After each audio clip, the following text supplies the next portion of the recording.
Let's see the broader analysis. Government this morning after voters threw out the ruling Conservatives in a historic shift to the left. Labour Party leader Keir Starmer required the symbolic approval of King Charles to become the new prime minister after Rishi Sunak handed in his resignation. Sunak's defeat is nothing less than a total repudiation by the British public. MTS Tayyab has more from London. MTS, good morning. Good morning. Well, what a day in British politics, Nancy. After 14 years of Conservative rule, which saw the party bitterly fracture over Brexit, multiple leadership changes, and erratic internal divisions during times of national emergencies like COVID and the cost of living crisis, British voters have had enough. I will also say that the global economic crisis across the board, like the global economic crisis in the Western world across the board, has basically been a repudiation of whoever is in power. Okay, this spells trouble for Biden's prospects across the board, even though he has additional issues as well. But I will say it doesn't matter who's holding the reins. You know what I mean? Unless they are actually putting straightforward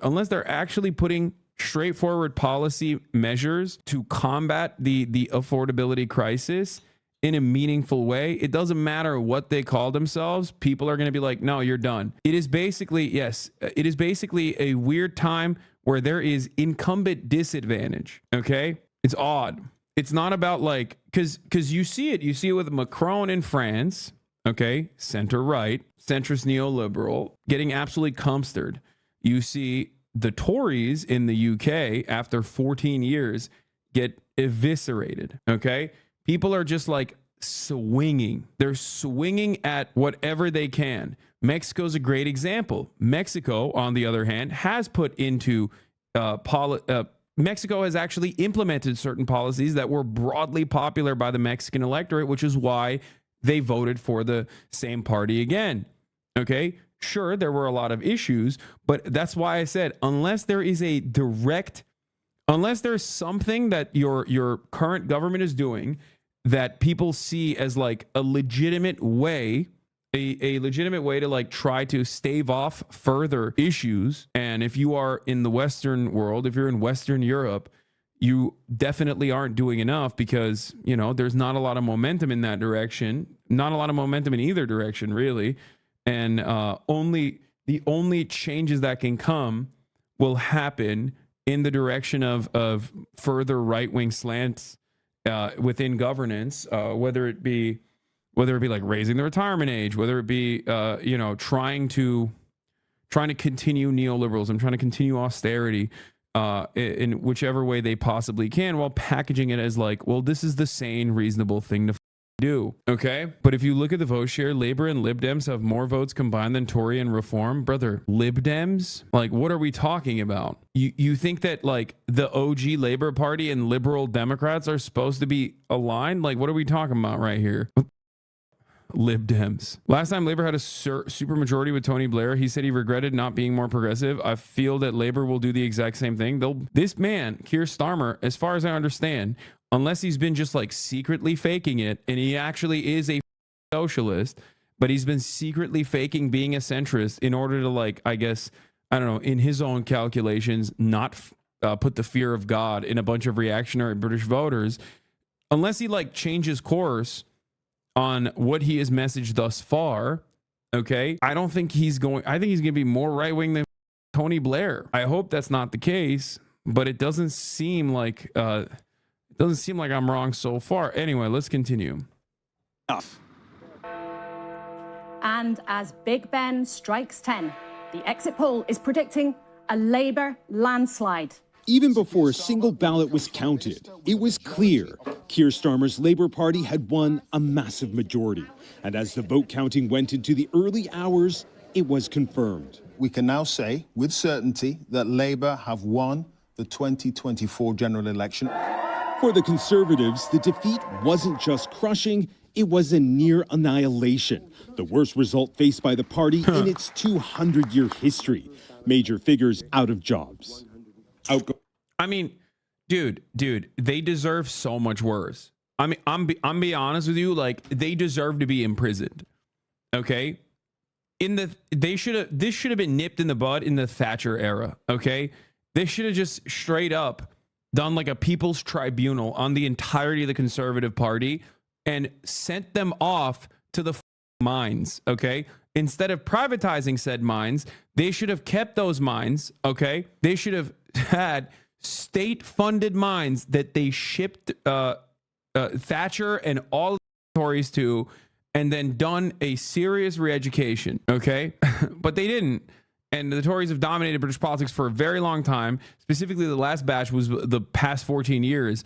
And the UK became unimaginably poor, while also the British wealthy became unimaginably rich, which is, of course, exactly what happens both in America and every other Western liberal democracy, where you have people in positions of power whose job is specifically to do that. Okay, you are joking, but I unironically support that. Am I joking? Who said I'm joking? The only joke here is that I forgot to run the top of the hour ad break and I'm running it 16 minutes in. Okay, that's the only joke. I wasn't joking when I said send them to the mines. Okay, the Green Party did get a lot of votes. They got 4 seats, 2 more than expected. So perhaps there's a silver lining here. I mean, yes and no. Look at the Lib Dems, dude. You know I'm being serious when I'm talking about British politics, and I haven't done a variety of different British accents throughout this process, okay? This is me locked in. You understand? I'm taking this shit seriously, all right? I haven't even done a British accent yet. It's been an hour. The coverage has started. I'm talking about British politics, and I've yet to do an accent. I just did, I know, while I was serving the ad break. Anyway, let's continue. Prime Minister Rishi Sunak soon conceded his party's brutal defeat. The British people have delivered a sobering verdict tonight. But the verdict was also fragmented, reflecting the deep dissatisfaction across Britain. Voter turnout was the second lowest since 1885, with Reform UK, an anti-immigrant party, gaining the third largest share of. Voter turnout was the second lowest since 1885 is the real sobering number, okay? What the dude, do they not vote? No, bro, because Labor sucks too. Is that good? Yeah. No, it's really good. They're hitting America numbers. Oh, by the way, it's percentage, obviously. It's like percentage adjusted to the population. I'm just saying that, like, they're literally doing America right now, okay? It's crazy. And they don't even have a electoral college, which basically means that like many people just have the reason not to vote. You know what I mean? I mean, I guess it's like first past the poll. So like that's one reason, right? But even then, anyway, first past the post. Is it first past the poll? First past the post voting system left it with just 4 seats. Still, its leader, Nigel Farage, the right-wing populist ally of former President Trump, won his. The Green Party, as well as independent candidates who ran on platforms to end the war in Gaza, also managed to nab formerly safe seats from Labour. You campaigned for it, you fought for it, you voted for it, and now it has arrived. Change begins now. Still, the sheer size of the Labour landslide gives Keir Starmer the most decisive of mandates. After 14 years in the political wilderness, Labour is back, and Keir Starmer is now Prime Minister.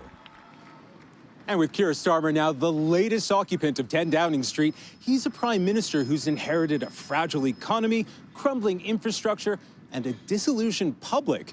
It's now his job to try and fix it all.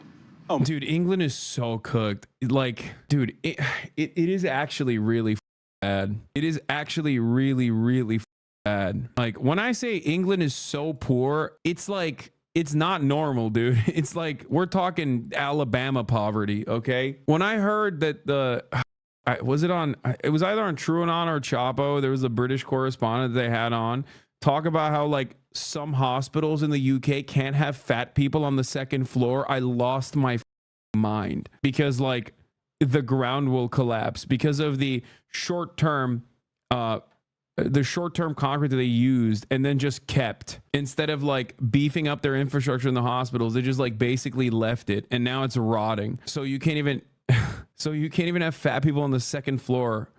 That's insane, man. It's just like, what are we doing here? What has become of the supposed superiority of the Western world? All these people cope and talk about like Western world is crumbling. Western civilization is crumbling because of gay people. It's like, no, dude, your concrete is crumbling. Okay. Like, what are you talking about? What do you mean? None of your trains work. The are you talking about, dude? China is literally building high-speed rail everywhere, dude. Everywhere. You go to Asia, every country. You go to Africa, they're building non-stop. Meanwhile, the UK can't even build their goddamn hospitals, and people are like, oh, the Western world is collapsing. It's like, because of gay people. Yeah, dude, it's gay people that's collapsing the Western world. And it just is falling apart, man. What the hell's going on? It was supposed to be a point of pride. This is important to understand as well. Keir Starmer received fewer votes than Jeremy Corbyn did in both 2017 and 2019. Remember, Mr. Unelectable. In 2017, he got more votes. In 2019, he got more votes. Mr. Unelectable. Okay? That's because Labour didn't gain a lot of supporters in that time. Conservatives just lost a lot. No, yes, conservatives did lose a lot. But the major problem here is that given the crisis within the Conservative Party, Starmer should be cooking, okay? Starmer should be cooking. Like, what are we talking about? He's the guy, right? He's the method. He's the movement. That's the way they presented it. The way that they presented Keir Starmer was that he was the great just through these days. He was going to make How Britain Became a Poor Country from Tom Nicholas. We will definitely watch this in a little bit, okay? Here's the UK food bank users, dude. Shit is mint. I mean, maybe they just open up more food banks. I don't know. Data lies sometimes, but like even then, not with Kid Starver in charge, dude. That's going to go down, trust. As in, he's just going to close them off. Anyway, shouldn't we support Keir Starmer as a visionary leftist, nevertheless, who led to the UK finally back to leftism? Yes, a visionary leftist. He's a revolutionary Stalinist, actually. He's a revolutionary Marxist. I'm super stoked for the UK. He's sending Rishi Sunak to a labor camp. I'm not even kidding. Most people would say yes to that. If there was a referendum on should we send Liz Truss and Rishi Sunak and Boris Johnson and prominent figures in the Conservative Party into labor camp, you would have 98%. You'd have Bashar al-Assad numbers on that referendum. Okay? It's not even a question. Because, like, even the Tory voters hate them. So, you know, there you go. They'd be like, yeah, no, send their asses to the labor camps. Let's go. Rishi Sunak to Rwanda. That would get 100% from the Reform Party, because they're like, oh, one less brown guy, thank you. They would be like, yes, 100% of like the 4 million, however many million people voted for Reform would say yes to that. 4 million people united for different reasons. Yeah, send him home to Rwanda or whatever nation he's from. I don't care. Okay. All right. Labour wins by a landslide. Let's look at the Starmer versus Blair versus Corbyn comparisons. Starmer is going to essentially more or less match what Tony Blair achieved in 1997 when it comes to seats in Parliament. But here's what's interesting. Look, this is how many votes across the country, how many people voted for Tony Blair and how those votes stacked up over the course of the count. Let's just compare that with what we've just seen for Keir Starmer. Just have a look at that. Okay, so that is the number of votes that Keir Starmer has achieved. And just look at how far short it is of the number of people who voted for Tony Blair in 1997. It's even short of the number of people who voted for Jeremy Corbyn in 2017, who obviously didn't even get into government. And so you can call that what you want. You can call it a change in the voting system. Well, certainly a representation of the voting system. You can call it efficiency. Whatever you call it, though, it is a thumping majority without a thumping share in the votes. Yeah, I give 2 years before people are calling him Herr Starmer. I think he's going to be a Macron-style figure that causes so much disdain towards Labour and bring about the Fourth Reich in the UK. That's my prediction. I hope I'm wrong. I really, really, really hope I'm wrong. But I'm telling you right now, it feels like we're at the precipice. If Keir Starmer continues with austerity, if Keir Starmer continues with privatization, if Keir Starmer continues with conservative policies with a red sticker on it, Okay. I'm telling you, if he does that, we're talking Reform UK, whatever the is. Maybe Reform takes over the Conservative Party entirely. Maybe it's just simply Reform. You're staring at the barrel of a goddamn gun. Okay. You are staring down fascist mobilization in the UK like you've never seen. If he continues this, now maybe he doesn't. Maybe he was lying this entire time. In his entire election campaign, he was just lying, and he's secretly a committed Marxist-Leninist, and he's going to do unimaginable good. Okay? Maybe. That would be incredibly hopeful. I just don't think that he would do that, especially considering what the party looks like now, what the Labour Party looks like now in comparison to where it was under Jeremy Corbyn, what they did specifically to like Corbynites and anyone who's like ostensibly a real leftist in the Labour Party. You know, Starmer as a white hat centrist is hilarious. Yeah, he just like faked it. He faked being a centrist, and now you will see the real red Labour wave is actually red for communism. The specter of communism is haunting the UK. Okay. The sun broke out as the new occupants of number 10 arrived on Britain's most famous street. The welcome was warm for Keir and Victoria Starmer. His first words, a tribute to the man who'd just departed. I want to thank the outgoing Prime Minister, Rishi Sunak. His achievement as the first British Asian Prime Minister of our country, the extra effort. Yeah, dude. It was so wonderful. It made the already racist British people significantly more racist. He wasn't voted in. I know. It doesn't even matter. That will have required should not be underestimated by anyone. We pay tribute to that today.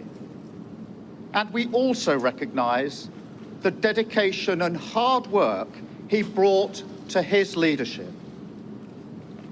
But now our country has voted decisively. Yeah, dedication and hard work to further the country. The dedication and hard work to like leaning into some of the most unimaginably reactionary white nativist immigration policies, despite being like an Asian dude, despite being a brown dude. Okay. Rishi Sunak's last ditch effort was literally like, let's just kill migrants. And if we don't kill them, let's just ship their ass to Rwanda. What an insane move, dude. That was crazy. Like, he's like, oh, are we losing? I'm assuming they have internal polls.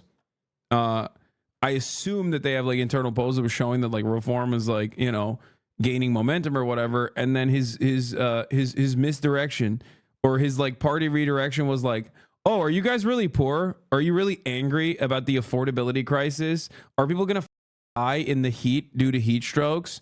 Are people going to food banks by massive numbers now? Well, you know, let's just kill a couple migrants. Call it a day. Sick. That seems good. That seems like a great idea. For change, whether you voted Labour or not. In fact, especially if you did not, I say to you directly, my government will serve you. Our work is urgent, and we begin it today. Thank you very much. His triumph is both historic and strange. The first Labour Prime Minister in 14 years enters Downing Street with a thumping majority, but his landslide lacked lustre, secured with fewer votes than Jeremy Corbyn got in 2019. It happened because the Conservatives experienced their worst ever defeat. Leaving his post earlier under more leaden skies, Rishi Sunak was heavy with humility. To the country, I would like to say first and foremost, I am sorry. I have given this job my all, but you have sent a clear signal that the government of the United Kingdom must change, and yours is the only judgment that matters. Whilst he has been my political opponent, so Keir Starmer will shortly become our Prime Minister. In this job, his successes will be all our success. He said, "Who want me?"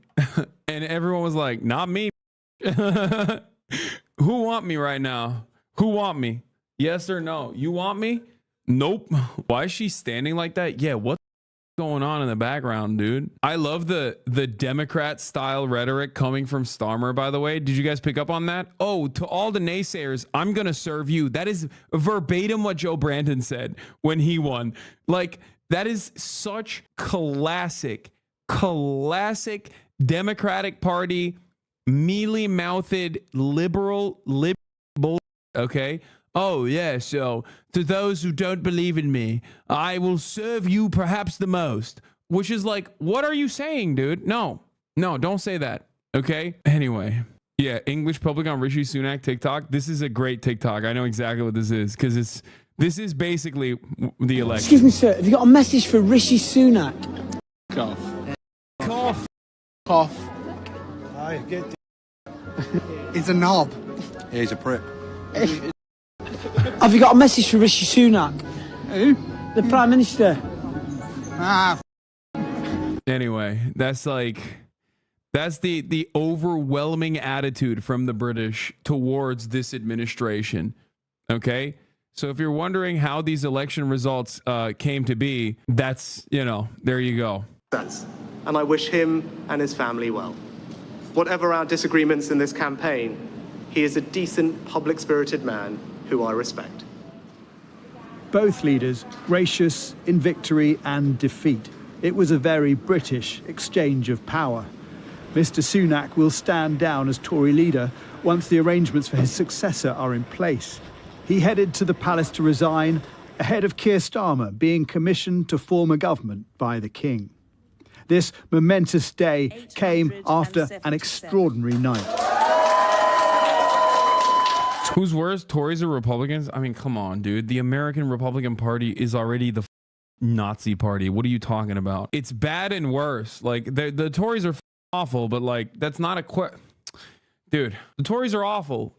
Okay, they're awful, but like, the Republican Party is historically one of the worst parties of all time. Okay, there is nothing even remotely redeemable. Not that there is anything remotely redeemable about the Tories either, but like, come on. Reform or Republicans, that's reductive. Reform is the American Republican Party, but in the UK, okay? Anyway, these kinds of conversations are kind of silly in general because they need to be adjusted to like American politics, American material conditions. Like, it's very different. 12 cabinet ministers unseated, and Liz Truss, ousted as Prime Minister after 45 days, now rejected by her constituents, losing one of the safest Tory seats in Britain. The Conservative nightmare complete as their long-time tormentor Nigel Farage has become an MP. Heckled by a series of protesters, but his party reform got 4 million votes. Although, due to the electoral system, only a handful of seats to show for it. It is very much my view that our outdated, first-past-the-post electoral system is not fit for purpose, and we will campaign with anyone and everyone to change this electoral system. With fewer votes than Reform, the Lib Dems obtained vastly more seats. It was a night of sweet success for Ed Davey, and a morning of sober reflection. Trust is a very precious commodity. It's hard won. And sometimes you've lost it, you lose it. And you have to work very hard to win it back. And I want to thank people for trusting us again. We will not let you down. The Scottish nationalists lost big as Labour rebuilt its red wall north of the border, while the Greens picked up a record 4 seats. This afternoon, we saw the procession of new faces of government walking up Downing Street. A female Deputy Prime Minister in Angela Rayner, a female Home Secretary in Yvette Cooper, and the first ever female Chancellor, Rachel Reeves. It is a dramatic changing of the guard, with a party whose big promise is to change Britain. Jason Farrell, Sky News. 60% voter turnout is crazy. There's only 2 genders. Are you kidding me? Welcome to America, baby. What are we talking about? Yo, they're hitting America numbers out there, dude. It's awesome. Low-key Cures needs to implement nationwide grants for AC installment and all housing. It's the only way. I mean, that's one of the immediate things he needs to do. It's not even a joke. Like, the AC situation is not a joke. I'm not even kidding. Like, England needs to come to the first world a little bit on that front. I mean, there's death. There's actual death in this country. I love how Reforms First moves to question the election results. No way they did that. That's awesome. I didn't even know that. All right. Before we get to the American conversation, here's Corbyn and his message to the centrists. On your win, do you want to congratulate Keir Starmer? It's a fantastic win we've achieved here tonight in Islington North. It's a popular win where people have come forward to support an inclusive democratic campaign. It's a people-powered campaign, and I'm very, very proud of our result. Obviously, as a Labour government elected, congratulations on that. I will be an independent MP. That's what I've been elected as. And I will be there holding that government to account on issues of child poverty, of mental health, and of global peace and environmental demands. And that is what the people of Islington North have asked me to do. But it's also a very strong message that if you tread on democracy within your own party, it has consequences. And so tonight, the people of Islington North have spoken and elected me with 24,000 votes. But isn't the message, in fact, that when you take the Labour Party to the centre, it wins a landslide? And if that means, you're on the edges of it, sometimes supporting it, sometimes criticising it, well, so be it. It's a landslide, yes, in seats, but it is a lower vote than has been achieved in many previous elections. It's only 37% of the national poll, and our political system exaggerates parliamentary majorities because of first-past-the-post system. Now, maybe that's a debate for another day, but it comes with it a huge responsibility. We live in a country which is dominated by the power of billionaires and the poverty of millions. I think we need to change that, and I'm not convinced that the Labour manifesto's... Oh my God. It's like, dude, it's like, if you're British watching this right now, if you're like a Labour voter watching this right now, it's got to feel like you up. Like, this is the ex that got away, and you're just watching them thrive in some ways, and you have to be really reconsidering like how things turned out the way that they did. Because I 100% believe that Corbyn would have the broad popular mandate in this situation. Oh my God, what a beautiful moment it would be for the UK. Economic offer will be able to deliver the fundamental changes our society needs. So I'll be a voice to try and bring about greater equality and opportunity for everyone in our society, particularly young people. Let us just bring in a couple of the people around our table. We have Harriet Harman and Alistair Campbell, and I'm sure they're both keen to talk to you. Harriet. Well, I think you make the changes that Jeremy says that he espouses by having Labour as the party in government, not by having somebody standing against the party as a maverick on the backbenches. And I think, we've always stood for in the party collective endeavour. Sometimes things go our way, sometimes they don't, but collective endeavour on behalf of the people of the country as a whole. And what Jeremy Corbyn has done is stood out just as an individual and put himself as an individual above social progress for the country as a whole. And I just don't agree with that. I would never do that. Put my own interests above the party and the good the party can do the country. So I'm disappointed in you, Jeremy, but I expect that's nothing new. Well, thank you for what you've just said there. I don't know what to say. There are so many things I want to say, and I am severely limited by the restrictive terms of service on twitch.tv. You will never stop me from thinking the things that I am thinking, but I cannot say it. All I will say is I do not like what she said. It made me upset. Like, it made me very, very upset. Anyway, let's continue. People of Islington North simply voted for me because we put forward a positive, inclusive campaign, because we offered hope of real change, and also we stood up for democracy within our society when the Labour Party's machinery... I love that. This is... Yeah. In her mind, what Jeremy Corbyn is supposed to do is just die. Like, it's not like he was being selfish. Like, she's like, oh, how unimaginably rude that you ran against Labour when they gutted you, when they shanked you, when they deliberately tried to tank the party. Like, what was he supposed to do? Just die? It's really inappropriate that you didn't yourself, Jeremy Corbyn. Really, how how incredibly cruel and selfish of you. Like, what are you saying? What are you saying right now? Many chatters probably don't know the history, but Jeremy Corbyn was specifically gutted under his leadership internally within the Labour Party. The current administrative, the current people who are controlling the Labour Party specifically were deliberately tanking the Labour Party because they did not want Jeremy Corbyn. They did not want Jeremy Corbyn's Labour Party to actually gain momentum. Okay, the people that him over and deliberately thwarted his chances are now in power. Okay, I'm not just talking about calling him an anti-Semite. Okay, I'm not just talking about that, which is one part of it. Keir Starmer played a role in that. I think that with all of that in mind, and I do want to kind of, I don't know, I do want to kind of look into that a little bit today. I do want to, when you consider all of the things that they did, okay, when you consider all the things that they did internally, when you consider how they shanked this man, okay, for being a real one, there's no other way to put it, okay, real like Joe Manchin and Kirsten Sinema hours over here, but then now the entire party is like Kirsten Sinema, Joe Manchin. Orospu evladı Hasan. Eyvallah kardeş. Öpüyorum seni.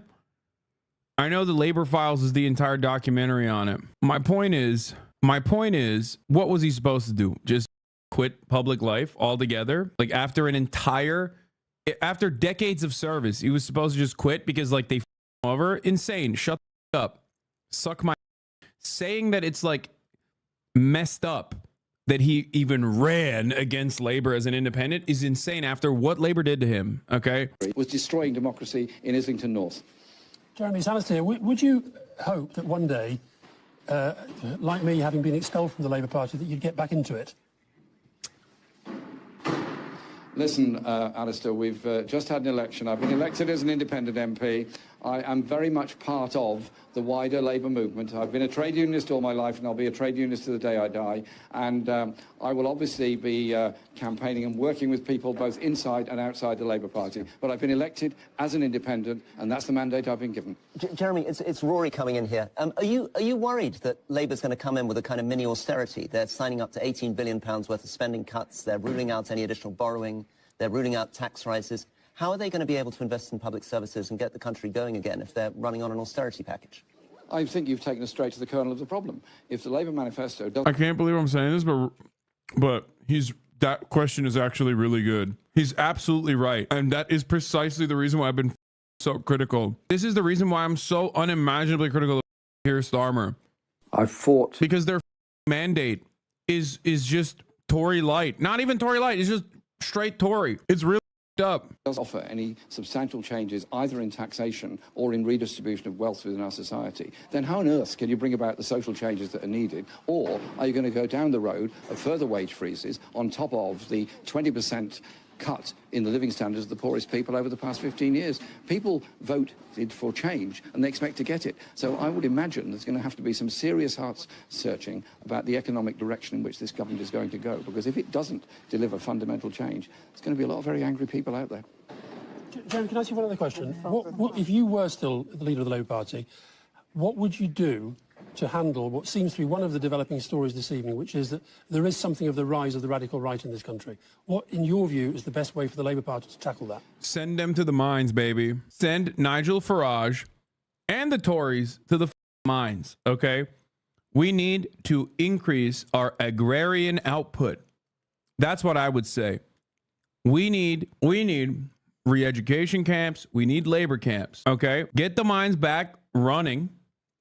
Fix the economy by making every lord serve a sentence in the mines. I'm talking a lot about sending people to mines because I'm in Croatia and I got, partisans on the mind a little bit. That's probably part of the reason. It's just, throw them in the cuck pit. Good question, Alistair, if I may say so. The rise of the far right across Europe and the titanic struggle that's now going on in France with the second round voting this Sunday is very, very serious.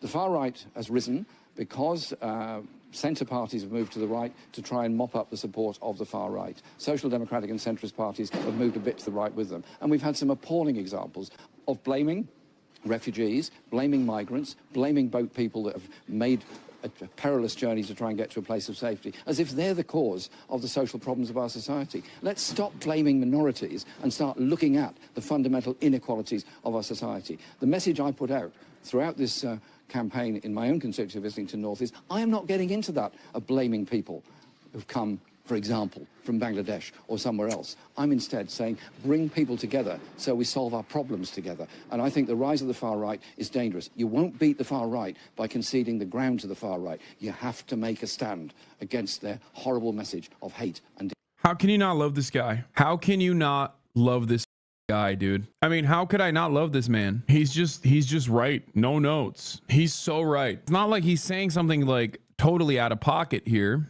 It's not like this is an insane assessment to make. It's the correct assessment to make. You don't have to be a astute observer to be able to recognize that. You don't have to be brilliant to recognize that. He's just right. That's it.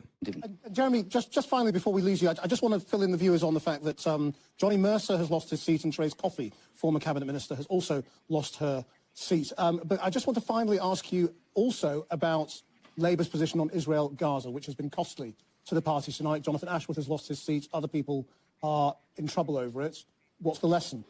Well, the lesson is that people are appalled when they see the pictures of the destruction of Gaza. Yeah, also Corbyn right now, I mean, he'd be getting absolutely cumstered by British media, but low-key, given the attitude that the British population has towards Israel right now, that is another moment of pure vindication. He literally would be the perfect Labour candidate. He would get constantly yelled at for anti-Semitism and whatnot. But right now, imagine him leading the Labour Party. Like if he was able to like actually weather the storm. Oh my God. I got to say, you know, I am a Jeremy Corbyn supporter. I think the main reason I am is because I feel that his words are backed up by decades of actions. And I'll just say one quick story. When my disabled friends were holding tiny demos all over to try and cling on to their basic human rights, only 2 MPs turned up again and again. And those 2 people were Jeremy Corbyn and John McDonnell. And I think that shows a real deep commitment to standing up for the rights of people who really need support and help, and of campaigning relentlessly in their own spare time for equality, peace and justice. And that's why I believe he's such a rare breed of politician, because his words are backed up by decades of action. She's right. She's so right, dude. Excuse me. God damn, I got chills. She's deaf. Chatters. Don't be assholes here, and don't be ableist. It is just like, dude, I mean, across the board, he's better than Bernie Sanders. And you know my opinions on Bernie Sanders. Okay? I have loved Jeremy Corbyn for a very long time. I think he's credible. His only issue is that he's too much of a pacifist, and he didn't have that dog in him. Like, he's the type of person who will commit to a cause and will put his literal body on the line. It doesn't matter, but he's not as vicious as he needs to be, because British politics is filled to the brim with sharks. Is he like UK Bernie? He's better than UK Bernie. He's better than Bernie. Okay. Oh, she has palsy. She's not deaf. Okay, my bad. Regardless, I'm not super familiar with this, but why do people accuse Jeremy Corbyn of being anti-Semitic? Because he has an infallible record. So that was the only mechanism of attack for Corbyn, because he's always been a pro-Palestinian voice in a sea of dissent, in a sea of unified pro-Israeli sentiment. The UK is, in many respects, even worse than America, I would say, in terms of its media and in terms of its in terms of its Israel support. It it has the same motivations, I think, that the United States has, in terms of like, just like it has the same motivations with NATO. Like, they're selling a lot of weapons. There's a lot of trade. There's a lot of like economic collaboration and cooperation within the UK and obviously in the United States of America, between like US and Israel, UK and Israel. It's just, I mean, to be fair, the British people are responsible for Israel.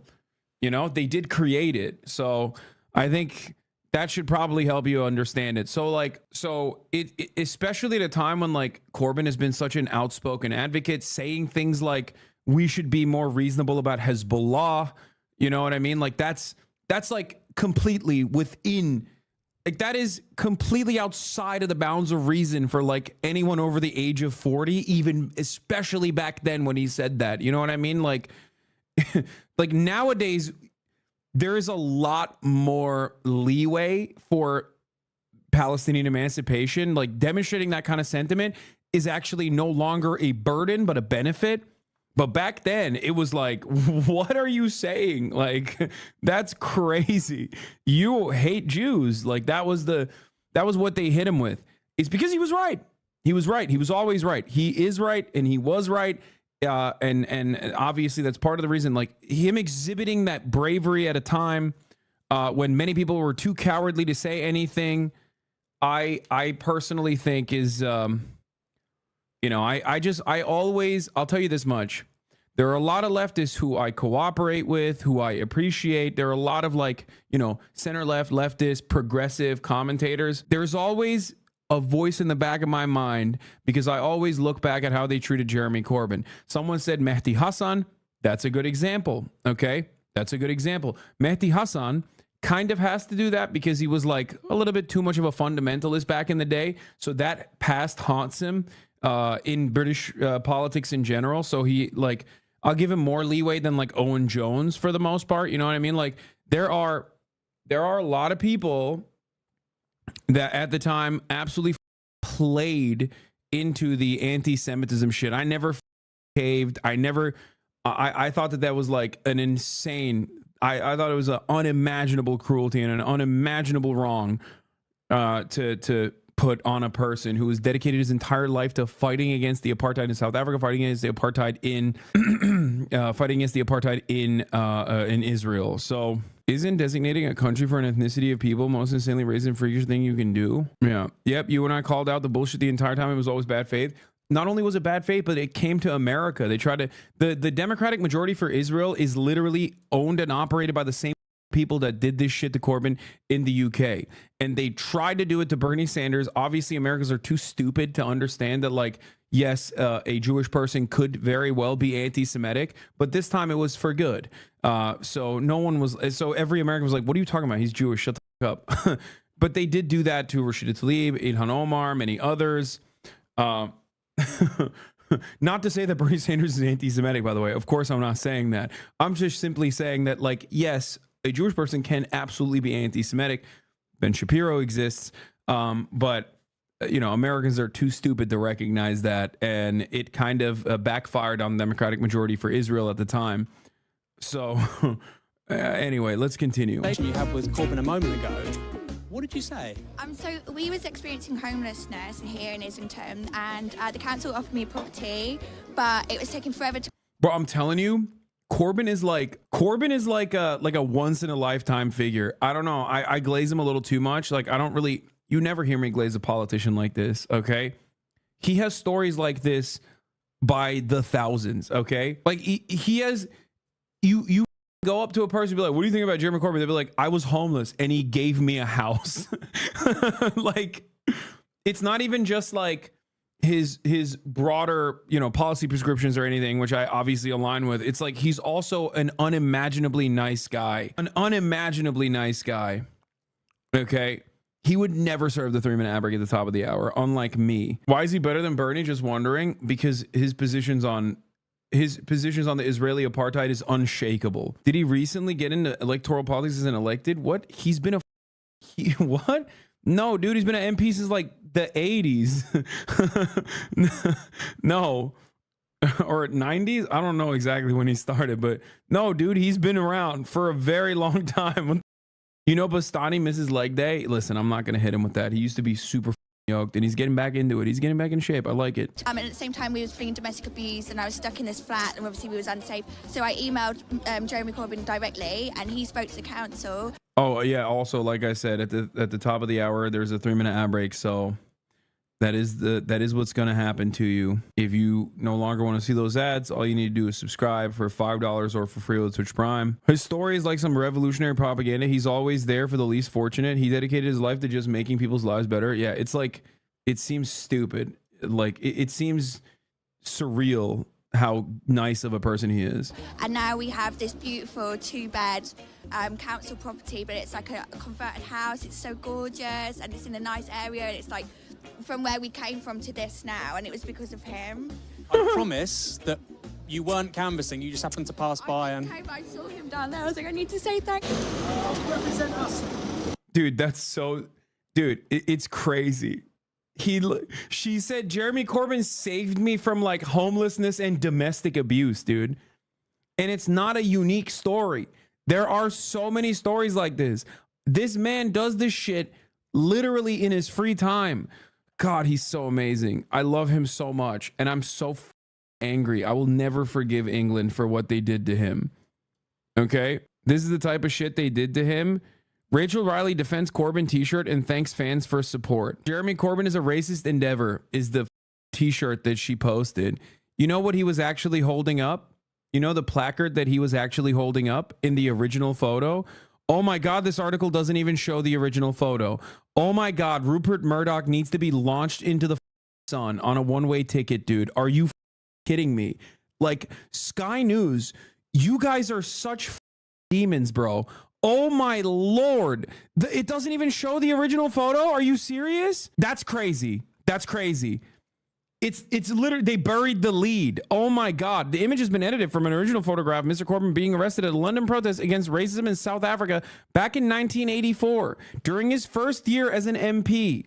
It's not even in the article. That is like literally, oh my God. Even when they're like trying to defend it. Murdoch doesn't own Sky News UK. Oh, really? I thought it was still owned by the Murdochs. Whatever. It doesn't matter. They're demons nonetheless. Defend the right to demonstrate against apartheid is what he was being arrested for. Demonstrate against apartheid, joined this picket. When was his photo taken? 1984, 1 year into him being an elected MP.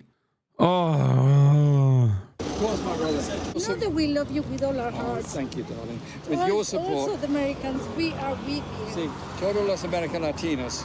Yes, It's voto para Jeremías y los izquierdistas, okay? Dude, he's so, oh my God. He's such a, he is the prototype, dude. He is the prototype. He is the guy. He is that dude.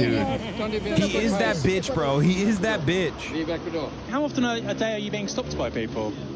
And I know it's always happened because you're the MP. But Every 2 minutes. yeah, I bet.